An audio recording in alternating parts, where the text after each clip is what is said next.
At this point, we should ask the question, why should we read comics? That is to say, what are the advantages of doing so? We've approached this question, but it would be a good idea at this point to try to offer a more complete answer to that. So let me suggest several reasons why it's a good idea to read comics. The first is, and any parent could understand this, I believe, we are reading. It is not easy these days to cultivate a habit of reading. There are so many distractions, so many digital distractions especially, that it's not always easy. Sometimes it is extremely difficult to cultivate a habit of reading. Cultivate a habit of reading in our children, to cultivate a habit of reading in ourselves. Now, in saying this, we should acknowledge the possibility that some people perhaps would stop there. That is to say, this would be their reading, and their reading would go no farther. Although at this point, studies of this sort of thing are quite elementary, and we're just getting started, there is some evidence that those who read comics will often move on to read other types of material, especially if the comics, if the graphic novels are sophisticated enough to raise questions that need further exploration to answer, that need further elaboration. So, although it might be an assumption that reading comics is going to leave someone in an immature state of reading, there's a fair chance also that it's going to encourage them to do more serious reading. So that's one reason. It's pretty plain and simple, and that especially can be true as we move from comics to graphic novels, and then beyond. Another reason, another advantage for reading comics is that storytelling has always been a critical way of conveying very important information. Storytelling is an essential way for us to learn important things, for us to pass on traditions, for us to maintain a certain kind of continuity in the culture that we corporately share and depend upon. So, for example, the stories in the Old Testament, the parables in the New Testament, the Iliad, the Odyssey, the Aeneid, all convey extremely important ideas and doctrines and principles and building blocks of civilization that seem to be conveyed most efficiently through storytelling. I had the opportunity the other day to read certain passages from the Mayan book of creation, the Popol Vuh, and it's a fascinating way of trying to explain our existence here and to tie that in with the culture, with the familiar culture. Whereas in the Old Testament, man and woman are created from dust, and the Popol Vuh, man and women are created from ground corn and dough. That's fascinating, and that conveys a certain sort of mythology. It conveys important principles that seem to be quite important for the continuity of civilization. So storytelling is important, and comics and graphic novels are an important way of storytelling. And storytelling conveys philosophical principles sometimes in ways that are better than trying to convey those principles through philosophic discourse. It was the German philosopher Nietzsche who said that the poets, that is, those who make, those who write, those who create, the poets are always the valets of someone's mythology, someone's philosophy. That is to say, one of the important functions of the visual arts, of the fine arts, of literature, is to convey moral and political philosophy, whether we realize that that's taking place or not. So we could take that a step farther then and recognize that comics are a very useful and important way of conveying political philosophy and moral philosophy. Once again, it can take a teacher, a professor, a student quite a while to absorb certain principles from works like The Prince by Machiavelli, or the histories by Thucydides, or Aristotle's Ethics.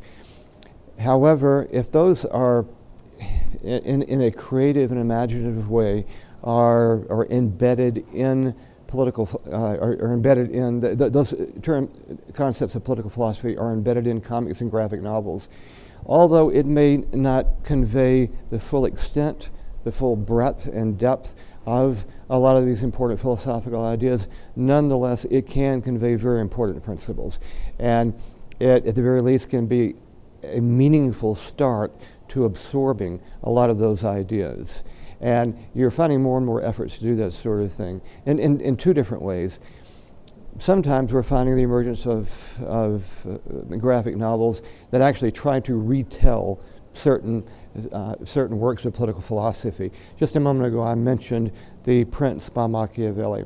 There have been at least a couple of attempts now to present that through the medium of a graphic novel, and that's the sort of work that would lend itself to that in a very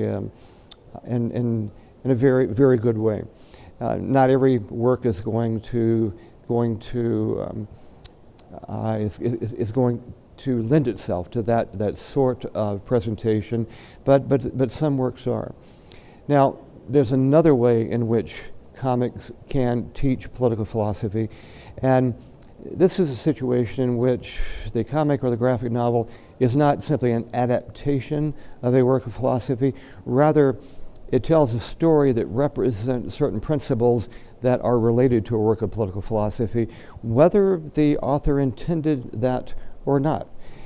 So, for example, one of the most prominent themes in graphic novels are some of the ideas of once again, of the German philosopher Nietzsche. And in this case, it would be the idea of the overman.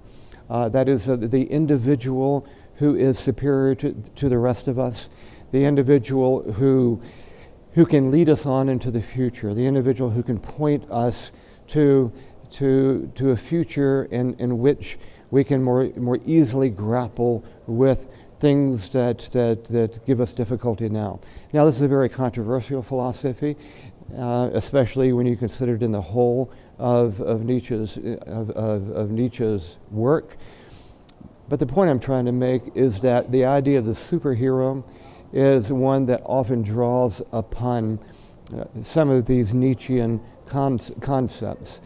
And so in this case, we're talking about political philosophy being illustrated rather than articulated through a graphic novel. And that can be very useful. I think this takes a bit more work. I think in these instances, you really do need a classroom. You really do need, in some form, in some way, the guidance of a teacher and the interaction between a teacher and a student, because it's not likely that students are going to be able to fully appreciate and absorb the teaching of major philosophers. So I think this illustrates the academic use of comics and graphic novels at its very best. So we're talking about a second way in which political philosophy can interact with graphic novels, or the second way in which graphic novels and comics can help us to understand political philosophy. So yet another advantage to reading comics and graphic novels is that it can be a very good and entertaining way to learn important things about history. There are graphic novels, for example, that deal with the militarism of the Japanese in World War II. There are important graphic novels that deal with the Israeli occupation of Palestine. There are important graphic novels that deal with the Holocaust in World War II. And there's an advantage in the way that these things are presented through a graphic novel. We'll explore this a little bit more in a later module, but for now the point is this can be a very good way to learn history and a very efficient way to learn history. Another advantage is that by this time I perhaps have successfully presented a case that comics are the new artistic genre. Just as film is an artistic genre, dance is an artistic genre, comics are the new artistic genre, and there's a lot more to it, I think, than we can appreciate. And so we need to study it, we need to understand it. For example, there's a lot that goes into crafting a good comic. The interaction between the graphics and the words, the perspective of the graphics, the size of the frames in which certain ideas are being presented. There's a certain science, there's a certain artistry in the way all of that is put together, and it's important that we follow that and that we understand it and that we cultivate it and we give people an opportunity to critically analyze that, and hopefully that will help to further the craft even more. Finally, an advantage to reading comics and graphic novels is that it's a way to relax. It's a way to be entertained. Now, granted, there are certain graphic novels that are so sophisticated that they may not be as relaxing as others. That is a graphic novel, for example, Watchmen, that has been made into a major motion picture. That is so packed full of information and at times so packed full of philosophy that it's not something that I would pick up if I want to slow down at the end of the day. But there are a lot of other graphic novels and comics that do give the opportunity for that kind of relaxation.